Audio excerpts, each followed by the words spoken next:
રાધનપુર ખાતે રાધનપુર વિધાનસભાના કોંગ્રેસ પક્ષનું કાર્યાલય સંમેલન યોજાયું હતું। બનાસકાંઠાના સંસદ સભ્ય ગેનીબેન ઠાકોરના અધ્યક્ષસ્થાને નવા ચૂંટાયેલા કોંગ્રેસની વિચારધારાવાળા સરપંચનું સન્માન કરવામાં આવ્યું હતું।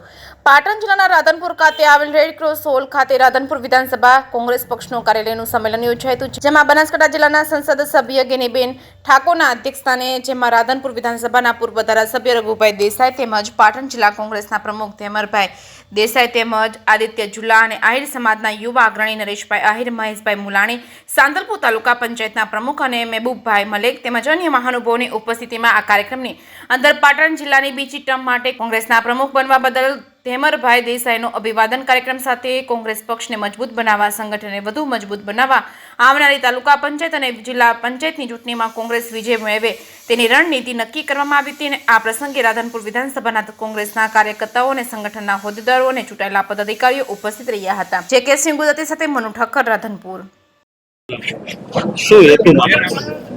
આજે તાલુકા કોંગ્રેસ સમિતિ આયોજિત જે નવા ચૂંટાયેલા સરપંચોનો સત્કાર સમારંભ રાખેલો અને એઆઈસીસી ની સૂચના મુજબ સમગ્ર રાજ્યની અંદર સંગઠનની મીટિંગો તાલુકે યોજાઈ રહી છે અને એનો એક આ ભાગ છે।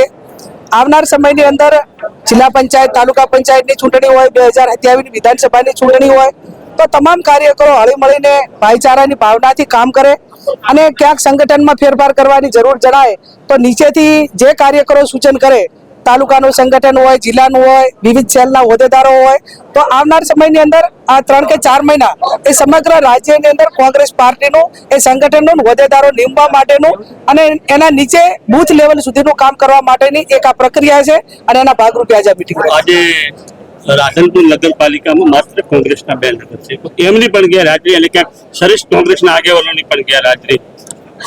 હું માનું છું ત્યાં સુધી કોઈ વ્યક્તિગત કામ માટે ગયા હોય અને કઈ ગયા હોય તો કોંગ્રેસ પાર્ટીની ડેમોક્રેસી લોકશાહીને માનવા વાળી છે।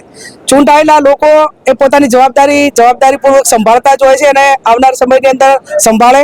એ કયા કારણસર મિટિંગમાં નથી આવ્યા કે શું છે એ નીચેના લોકો કદાચ એમને જાણ કરીને જે વાત હશે એ કરશે અને આવનાર સમયની અંદર એમના કોઈ નાના મોટા પ્રશ્નો હશે તો પણ અમારા સુધી આવશે તો એને સોલ્યુશન કરવા માટેનો પ્રયત્ન કરશું। બાકી અમારા નજરથી એવું કાંઈ નથી। વ્યક્તિગત કોઈ કામ માટે ગયા હોય તો એ અમે કીધું એમ અહીંયા સ્વતંત્રતા છે અને લોકશાહી છે।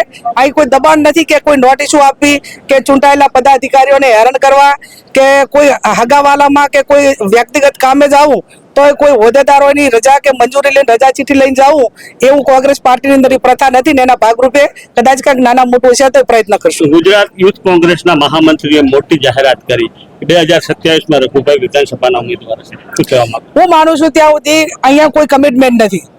જે 2027 ની અંદર જ્યારે ચૂંટણી આવશે ત્યારે એની એઆઈસીસી હોય, પ્રદેશ સમિતિ હોય, એના હોદ્દેદારો હોય અને લોકોનું નીચેનું સર્વે હોય, કોંગ્રેસના કાર્યકરોની રજૂઆત હોય અને એ ટાઈમનું સમીકરણ જે છે એ વખતે 2027 ની હજી વાર છે અને એના પહેલા અમારું ટાર્ગેટ માત્ર જિલ્લા અને તાલુકા પંચાયતની ચૂંટણીઓ છે।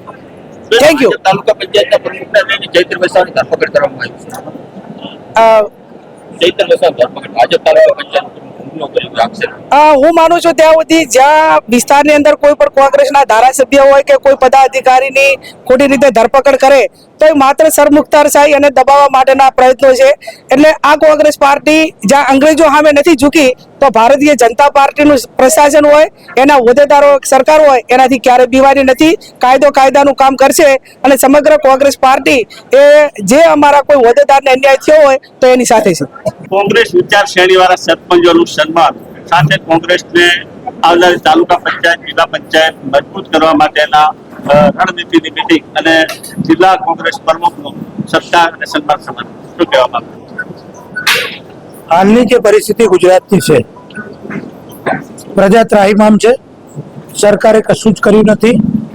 ગ્રામ પંચાયતની ચૂંટણીમાં 80% સરપંચો આખા ગુજરાતમાં આજે કોંગ્રેસના ચૂંટાયા છે। જે પરિસ્થિતિ આજે ગામડાની છે, રોડ રસ્તા તૂટી ગયા, કરોડો રૂપિયાનો ભ્રષ્ટાચાર તાલુકા પંચાયત, જિલ્લા પંચાયત, નગરપાલિકાઓમાં ભાજપ કરી રહી છે।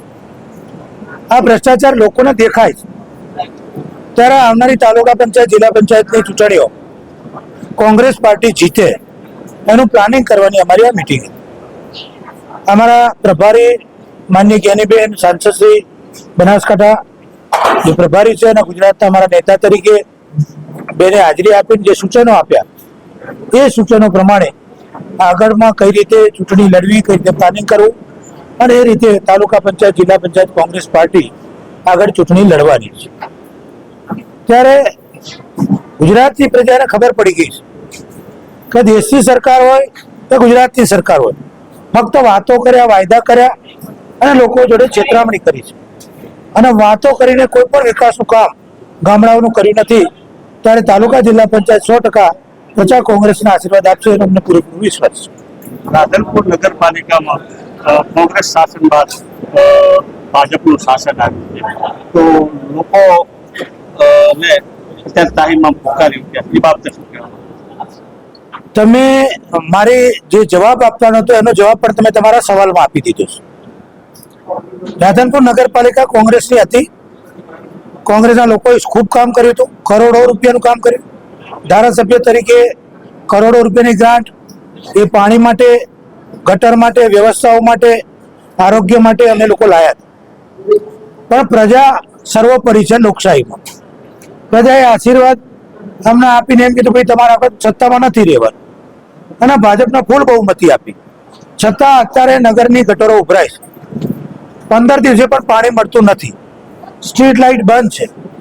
રોડમાં ખાડો છે, ખાડામાં રોડ છે એ ખબર પડતી નથી. આટલો ખરાબ વહીવટ મેં મારા જીવનમાં ક્યાંય જોયો નથી એવો નગરપાલિકામાં અત્યારે રાધનપુરમાં છે. તો કોંગ્રેસ કેમ અવાજ દેશે? અમે અમારા કાર્યકરો, અમારા આગેવાનો અવાજ ઉઠાવે જ છે, પરંતુ પ્રેસ મીડિયાને પણ વિનંતી કરીએ છીએ કે અમારી વાત લોકો સમક્ષ લઈ જાઓ. આ અવાજ જ કે જે હું બોલું છું, તો પ્રજાએ આ વાતની ખબર પડી છે, તો પ્રજાનો અવાજ પણ લોકો આ પ્રેસ મીડિયાએ બધે પ્રદર્શિત કરવો જોઈએ અને અમારે આ લડત ચાલુ છે, ચાલુ રહેવાની છે.